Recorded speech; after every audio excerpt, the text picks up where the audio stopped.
눈물은 인간의 온갖 감정을 표현합니다. 감정을 주체할 수 없을 때 그냥 흘러내립니다. 참으로 신비한 것이 눈물입니다. 사람은 마음이 기뻐도 울고, 슬퍼도 울고, 아파도 울고, 배고파도 울고, 외로워도 울고, 행복에도 울고, 성공에도 울고, 실패에도 울고, 이래저래 울며 삽니다. 눈물 없는 인생은 상상할 수 없습니다. 그런데 과거의 우리 문화는 눈물을 허용하지 않았습니다. 정든 자와 사별하는 극한 상황에서까지 우리나라 사람들은 눈물을 억제해야 했습니다. 특히 남자의 눈물은 오랫동안 금기시 되어 왔습니다. 남자들에게 눈물은 그리 익숙한 것이 아닙니다. 남자는 어릴 때에도 울면 사내 자식이 울긴 왜 울어 라는 핀잔을 들었습니다. 저자는 성경을 읽으면서 많은 눈물을 보았습니다. 하나님의 아들이신 예수님도 눈물을 흘리셨다는 사실을 발견했습니다. 그러면서 눈물에 대한 생각을 달리하게 되었습니다. 우리 민족에게는 한이 있습니다. 마음의 상처가 치유되지 않고 가슴에 쌓인 결과입니다.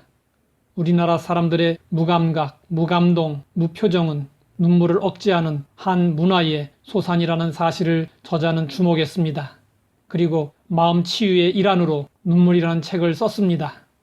저자는 눈물의 가치에 대해 이렇게 말합니다. 눈물은 자연스러운 감정의 표현입니다. 눈물이 흘러야 가슴속의 한이 치유될 수 있습니다.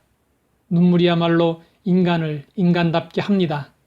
눈물을 부끄럽게 여길 것이 아니라 오히려 눈물이 메마른 것을 부끄러워해야 합니다. 저자는 울어야 한다고 주장합니다. 우리는 자신을 위해 또 남을 위해 나라와 민족을 위해 울어야 할 때는 울고 눈물을 흘려야 합니다. 또한 저자는 우리가 눈물을 흘릴 때 하나님의 위로를 경험할 수 있다고 말합니다. 하나님은 우리의 눈물을 보고 계십니다. 눈물 흘리는 자에게 더 가까이 다가오십니다. 그렇기 때문에 애통하는 자는 복이 있습니다. 하나님의 넘치는 위로를 받을 수 있기 때문입니다. 회개의 눈물이 있어야 나의 메마른 영혼이 살 수 있습니다. 애통의 눈물이 있어야 치유받을 수 있습니다. 눈물의 기도만이 자식을 변화시킬 수 있고 눈물의 간구만이 기적을 불러올 수 있습니다. 아픔과 고뇌는 성숙의 디딤돌입니다. 슬픔의 경험 없이는 성숙에 도달할 수 없습니다. 그래서 한 청교도는 말했습니다.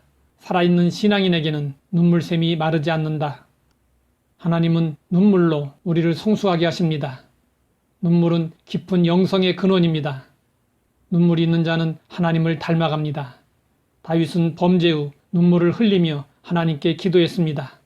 나의 눈물을 주의 병에 담으소서. 하나님은 애통하는 자를 멸시하지 않으십니다.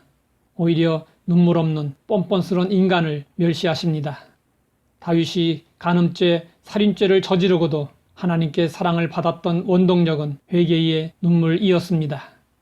눈물로 무릎을 적시는 그리스도인이 되기를 소망하는 저자의 마음을 전하며 일독을 권합니다.